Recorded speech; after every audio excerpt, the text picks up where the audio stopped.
നിങ്ങൾ ഇടപെട്ടിട്ട് കാര്യങ്ങൾ നിവർത്തിക്കണം എന്നേ കരുതാൻ പാടുള്ളോ എന്ന്. എത്രത്തോളം ബഹുദൂരം സത്യത്തോട് ഇങ്ങനെ അടുത്തടുത്ത് വരുന്നു. പൂർണ്ണമായി ശരിയായിട്ടില്ലെങ്കിലും അയാളെ പറഞ്ഞ വാദം അങ്ങനെയൊക്കെ ഒരു മാറ്റം മൂപ്പർക്ക് വന്നോ എന്ന് നിങ്ങൾക്ക് സംശയമുണ്ടെങ്കിൽ ആ ഭാഗം നിങ്ങളൊന്ന് കേൾക്കണേ. മുഹമ്മദ് നബിയെ, ഇന്നി ഖദ് തവജ്ജഹതു ബിക ഇലാ റബ്ബി ഫീ ഹാജതി ഹാദിഹി, എന്റെ ഈ ആവശ്യത്തിൽ ഞാൻ അങ്ങയെ മുൻനിർത്തി അല്ലാഹുവിനോട് പറഞ്ഞിട്ടുണ്ട് നബിയെ, ലിതഖദിയ ലി, അവിടുന്ന് ഈ വിഷയം നിറവേറ്റി തരാൻ അവിടുന്ന് ഇടപെടണമെന്നാ പറയുന്നത്. അങ്ങനെ അതാണ് ഇസ്തിഗാസ, ഇടപെടാൻ ആവശ്യപ്പെടുക.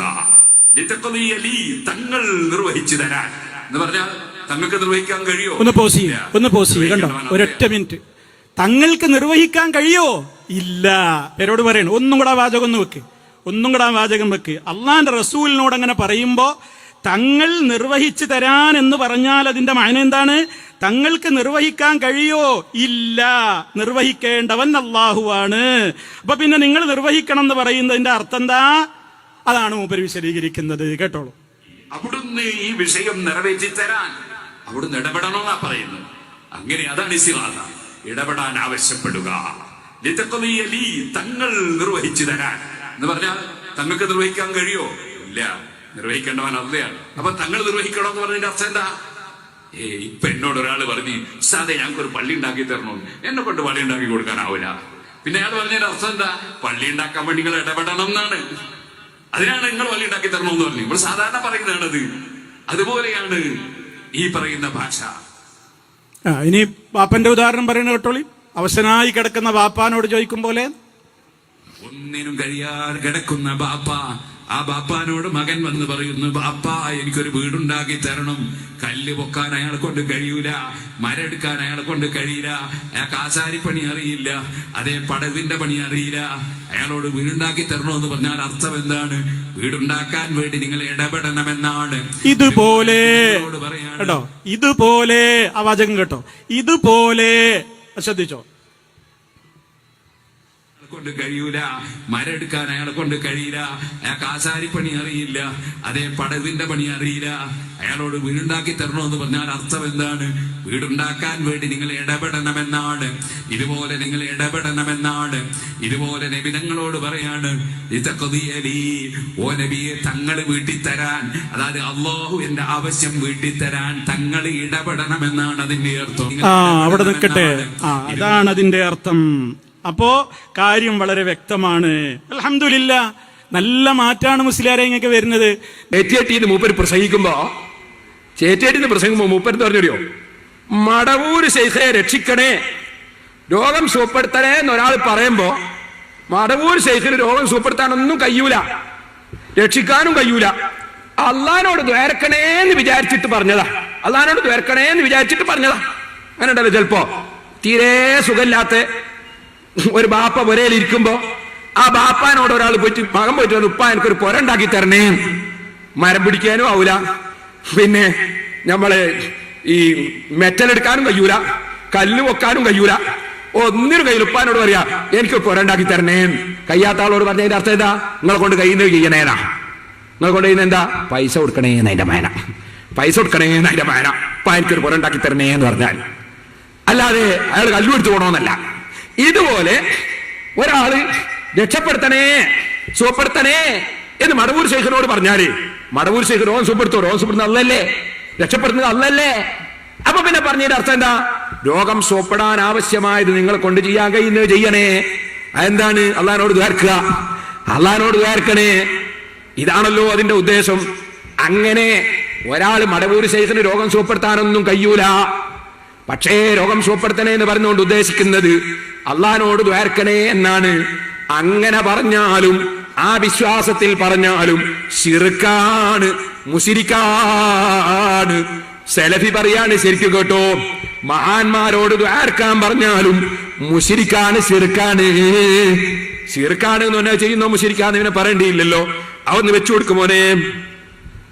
എന്നെ രക്ഷിക്കണേ, എന്റെ രോഗം സുഖപ്പെടുത്തണേ എന്ന് പറഞ്ഞാൽ ഒരാൾ അതുകൊണ്ട് വിചാരിക്കണത് മടവൂർ ശൈഖ് രോഗമൊന്നും സുഖപ്പെടുത്തൂല, അള്ളഹാനോട് നിങ്ങളൊന്ന് പ്രാർത്ഥിക്കണേന്നാ പറഞ്ഞത്. അങ്ങനെ വിശ്വസിച്ച് വിളിച്ചാലും ശിർക്ക് തന്നെയാണ്. അങ്ങനെ വിശ്വസിച്ച് വിളിച്ചാലും ശിർക്ക് തന്നെയാണ്. അതും പാടില്ല. നിങ്ങളൊന്ന് അള്ളഹാനോട് പ്രാർത്ഥിക്കണേ അങ്ങനെ വിശ്വസിച്ചിട്ട് വിളിച്ചാലും ശിർക്ക് തന്നെ, അതും പാടില്ല. വിഷയം അതാ അദ്ദേഹം പറയുന്നുണ്ട്. അതും കൂടി ഒന്ന് കൽപ്പിക്കുമോനെ. പാപങ്ങളൊക്കെ പൊറുക്കുന്നവൻ അങ്ങനാണ്. അതുകൊണ്ട് പൊറുക്കണം, രക്ഷിക്കണം എന്ന്. നിങ്ങൾ എന്റെ പാപം പൊറുക്കാൻ അള്ളഹാനോടൊന്ന് ദുആ ചെയ്യണമെന്നല്ല, എന്റെ രോഗം സുഖപ്പെടുത്താൻ അള്ളഹാനോടൊന്ന് ദുആ ചെയ്യണമെന്നല്ല. അങ്ങനെയാണെങ്കിൽ അതും ശിർക്ക് തന്നെയാണ്, സംശയമൊന്നുമില്ല. എന്റെ രോഗം സുഖപ്പെടുത്താൻ അള്ളഹാനോടൊന്ന് ദുആ ചെയ്യണമെന്നല്ല, അങ്ങനെയാണെങ്കിൽ അതും ശിർക്ക് തന്നെയാണ്, സംശയമൊന്നുമില്ല. കേട്ടില്ലേ? എന്റെ രോഗം സുഖപ്പെടുത്താൻ അള്ളഹാനോടൊന്ന് ദുആ ചെയ്യണം എന്നല്ല, അങ്ങനെയാണെങ്കിൽ അതും ശിർക്ക് തന്നെയാണ്. സുബ്ഹാനല്ലാഹ്. രോഗം സുഖപ്പെടുത്താൻ അള്ളഹാനോട് ദ്വാരക്കണേ എന്ന് പറഞ്ഞാൽ അതും ശിർക്ക് തന്നെയാണ്, സംശയമൊന്നുമില്ല. ഇവിടെ ചേറ്റേട്ടിയിൽ വന്നിട്ട് മൗലവി പ്രസംഗിക്കാണ്. അപ്പൊ ദ്വാരക്കാൻ പറഞ്ഞാൽ ശിർക്കാവും. പുതിയ മതം ഇങ്ങനെ ഉണ്ടാകുകയാണ്. ഓ മൗലവി, രോഗം സുഖപ്പെടുത്താൻ അള്ളാഹുവിനല്ലേ കഴിയൂ. അപ്പൊ പിന്നെ ഒരു ഡോക്ടറോടോ ഒരു നബിയോടോ ഒരു വലിയനോടോ ഒരു മഹാനോടോ സുഖപ്പെടുത്തണേ എന്ന് പറഞ്ഞാൽ, ഒരു മുസ്ലിം പറഞ്ഞാൽ എന്റെ അർത്ഥം സുഖപ്പെടാൻ വേണ്ടി കാരണമായി പ്രവർത്തിക്കണേ എന്നല്ലേ. അപ്പൊ അതിന്റെ മാനെന്താണ്? മടവൂർ ശൈഖേ എന്റെ രോഗം മാറാൻ ദ്വാരക്കണേ എന്നല്ലേ. സാധാരണയല്ലേ ഡോക്ടറോട് പോയിട്ട് ഒരാൾ പറയുന്നത് എന്റെ രോഗം ഒന്ന് മാറ്റി തരണേ ഡോക്ടറെ. ഇപ്പോഴേ കാഫിറാവോ? അള്ളയാണ് സുഖപ്പെടുത്തുന്നെങ്കിലും ഡോക്ടറെ സുഖപ്പെടുത്തണേ എന്ന് മുസ്ലിം പറഞ്ഞാൽ അതിന്റെ അർത്ഥം എല്ലാവർക്കും അറിയാം, സുഖപ്പെടാൻ വേണ്ടി മരുന്ന് തരണേ എന്നാണ്. മഹാന്മാരോട് പറഞ്ഞാൽ പ്രാർത്ഥിക്കണേ എന്നാണ്. വാചകത്തിന്റെ അർത്ഥം എന്തേ മൗലവി മനസ്സിലാക്കാതെ പോയത്? ഓരോരുത്തരോടും പറയും ഓരോ അർത്ഥമല്ലേ. ഞാൻ എത്ര സ്ഥലത്ത് വിശദീകരിച്ചു, പക്ഷേ കേട്ടൊന്നും പഠിക്കുന്നില്ലല്ലോ ഈ മൗലവി. ഞാനൊരു ചെറിയ ഉദാഹരണം മുമ്പ് പറഞ്ഞത് തന്നെ പറയാം. ഞാനും കാന്തപുരം ഉസ്താദ് കൂടിങ്ങനെ പോയി, മുമ്പ് പറഞ്ഞൊരു ഉദാഹരണം തന്നെ. ഉസ്താദ് കൂടിങ്ങനെ പോന്നു. ഞാനപ്പോ എന്റെ ഉസ്താദിന്റെ ഡ്രൈവറോട് ഞാൻ പറഞ്ഞു ഒരു ചായ വേണോ. അതിന്റെ അർത്ഥം എന്താ? അതിന്റെ അർത്ഥം കാറ് ഒരു ഹോട്ടലിന്റെ അടുത്ത് നിർത്തണോ. പറഞ്ഞ ചായ വേണോന്നാ അർത്ഥം. കാറ് ഹോട്ടലിന്റെ അടുത്ത് നിർത്തണോ. ഉസ്താദ് ചോദിച്ചു എന്താ അബ്ദുറഹ്മാനെ, ഉസ്താദ് ഒരു ചായ വേണോ. എന്താ അതിന്റെ അർത്ഥം? പൈസ ഉസ്താദ് കൊടുക്കണോ. അപ്പൊ അർത്ഥം മാറി. അതിന്റെ അർത്ഥം ഉസ്താദിന്റെ വകയെ കിട്ടണോന്ന്. അച്ഛ പൈസ ഉസ്താദ് കൊടുക്കണം. അങ്ങനെ ഹോട്ടലിൽ കേറുമ്പോ കേഷ്യർ എന്താണ് ഉസ്താദ്, ഞങ്ങൾക്കൊരു ചായ വേണോ. അതിന്റെ അർത്ഥം എന്താ? കേഷ്യർ പൈസ കൊടുക്കണോന്നാ എന്നല്ല, കേഷ്യർ കാറ് നിർത്തണോന്നാ അല്ല. അവിടുത്തെ അർത്ഥം എന്താണ്? അതിന്റെ അർത്ഥം ഞങ്ങൾക്ക് പറ്റിയൊരു സ്ഥലം കാണിച്ചാണ് ഇരിക്കാന്. അയാൾ ഞങ്ങളെ കൂട്ടിക്കൊണ്ട് ഇരുത്തിയപ്പോ സപ്ലയർ വന്നു. എന്താ വന്നു വെച്ച് നല്ല 2 ചായ വേണോന്ന്. അതിന്റെ അർത്ഥം എന്താ? ചായ വേണോന്ന്. അതിന്റെ അർത്ഥം വേണോന്ന് പോയി പറയണോ. അല്ല, സപ്ലയർ ഉണ്ടാക്കൂല. ചായ വേണോന്ന് അതിന്റെ അർത്ഥം വേണോന്ന് പോയി പറയണോ. അപ്പൊ അയാൾ പോയിട്ട് ചെയ്തു. അയാൾ മൗലവിമാർ പറയില്ല, അയാൾക്ക് ബുദ്ധിയുണ്ട്. അയാള് ഞങ്ങൾ എന്നോട് ചോദിച്ചാൽ അയാൾ പറയുന്നില്ല. ഞാൻ അവിടെ ചായ ഉണ്ടാക്കുന്നത് അയാൾ ചോദിക്കുന്നില്ല. അയാൾക്ക് ബുദ്ധിയുണ്ട്, അയാൾക്കറിയാം ഇവിടെ ചായ വേണോന്ന് തന്നെ അർത്ഥം ചായ വേണോന്ന് പോയി പറയണോന്നാണ്. ഇതുപോലെ ഞങ്ങൾ സുന്നികള് ഔലിയാക്കളെ അമ്പിയാക്കളെ വിളിച്ചിട്ട് രോഗം മാറണോ തന്നെ, രോഗം മാറണോന്ന് അള്ളാഹിനോടൊന്ന് പറയണേന്നാ. അപ്പോ അതാണ് അള്ള കൊടുക്കുന്നവന് ഞാൻ വിതരണം ചെയ്യുന്ന ആള് നബി സല്ലല്ലാഹു അലൈഹി വസല്ലം. ഞാൻ സപ്ലൈ ചെയ്യുന്ന ആള്, അള്ള കൊടുക്കുന്ന ആള്. അപ്പൊ ഈ സപ്ലൈ ചെയ്യുന്നവര് എന്ന നിലക്ക്, വിതരണക്കാർ എന്ന നിലക്കാണ് മഹാന്മാരോട് ചോദിക്കുന്നത്. അപ്പൊ എന്ത് ചെയ്തു? ഈ സപ്ലൈർ എന്ത് ചെയ്തു? ആ കാന്റീൻ്റെ പോയിട്ട് അടുക്കളൻ്റെ 2 നല്ല ചായ വേണോ. അപ്പൊ അയാൾ എന്ത് ചെയ്തു? ചായ ഉണ്ടാക്കി കൊണ്ടു കുടിച്ചു, ഞങ്ങളിങ്ങ് പോയി. ഇവിടെ ഒക്കെ കണ്ടോ നിങ്ങൾ? പറഞ്ഞ വാചകം എല്ലാവരോടും പറഞ്ഞ ചായ വേണോന്നാ. പക്ഷെ ഓരോ സ്ഥലത്തും ഓരോ അർത്ഥം. ഇനി ഒരാൾ എന്ത് ചെയ്തു? ഒരാളിങ്ങനെ പോയിക്കൊണ്ടിരിക്കും, അള്ളാഹുവേ നല്ലൊരു ചായ വേണേന്ന്. എന്നതിന്റെ അർത്ഥം എന്നാ? അള്ള കാറ് നിർത്തണോന്നാ? അല്ല. അള്ള കേസ് കൊടുക്കണോന്നാ? അള്ള ഈ അടുക്കള എടുത്തിട്ട് ചായ വേണോന്ന് പറയണോന്നാ? അള്ള ചായപ്പൊടിയും പഞ്ചായത്തൊക്കെ ഇട്ട് ചായ ഉണ്ടാക്കണോന്നാ? അതിന്റെ അർത്ഥം ഒന്നുമല്ല. എനിക്കൊരു നല്ല ചായ കിട്ടാൻ ആവശ്യമായ എല്ലാ കുതിർത്തും കൊടുക്കേണ്ടവർക്കൊക്കെ കൊടുക്കണേന്നാണ്. എനിക്കൊരു നല്ല ചായ കിട്ടാൻ ആവശ്യമായ എല്ലാ കഴിവും കൊടുക്കേണ്ടവർക്കൊക്കെ കൊടുക്കണേന്ന് അതിന്റെ അർത്ഥം അള്ളാഹിനോട് പറഞ്ഞാൽ. അപ്പൊ മൂമിനായ മനുഷ്യൻ അള്ളാഹിനോട് പറയുമ്പോഴുള്ള അർത്ഥം ഒന്ന് വേറെ, സൃഷ്ടികളോട് പറയുമ്പോഴുള്ള അർത്ഥം ഒന്ന് വേറെ, ഓരോരുത്തരോടും പറയുമ്പോൾ ഓരോ അർത്ഥം.